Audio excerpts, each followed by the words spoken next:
Kahit nagganap ng batas ang pagtatakda ng termino ng barangay at sangguniang kabataan officials o ang Republic Act 12232, hindi pa rin malinaw ang sagot sa tanong kung mapupuspon o maipagpapaliban ang halalan.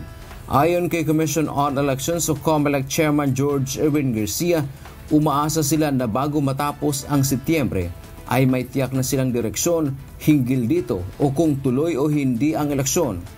Hihintayin ng komisyon kung may maghahain ba ng petisyon sa Supreme Court upang questionin ang constitutionality ng bagong batas.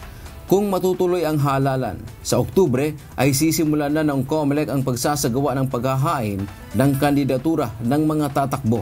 Yung COC filing kasi mangyayari dapat base sa aming timeline sa October, first week.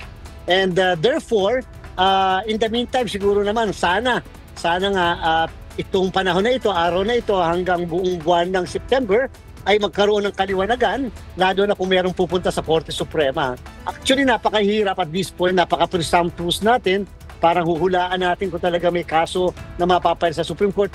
Samantala kung mapupuspo naman ang eleksyon, hihingi ng 4 na bilyong pisong dagdag pondo ang komisyon. Ito ay gagamitin pambayad sa mga madadagdag na bilang naman na mga kagamitan sa halalan tulad ng balota, honoraria ng mga guro at iba pa. Pag nagdagdag ka ng presinto, dagdag na guro, dagdag na ballot boxes, dagdag na balota, dagdag na election paraphernalia. Dante Amento, UNTV, News and Rescue. Diyos ang aming sandigan, serbisyo publiko ang aming pinahahalagahan.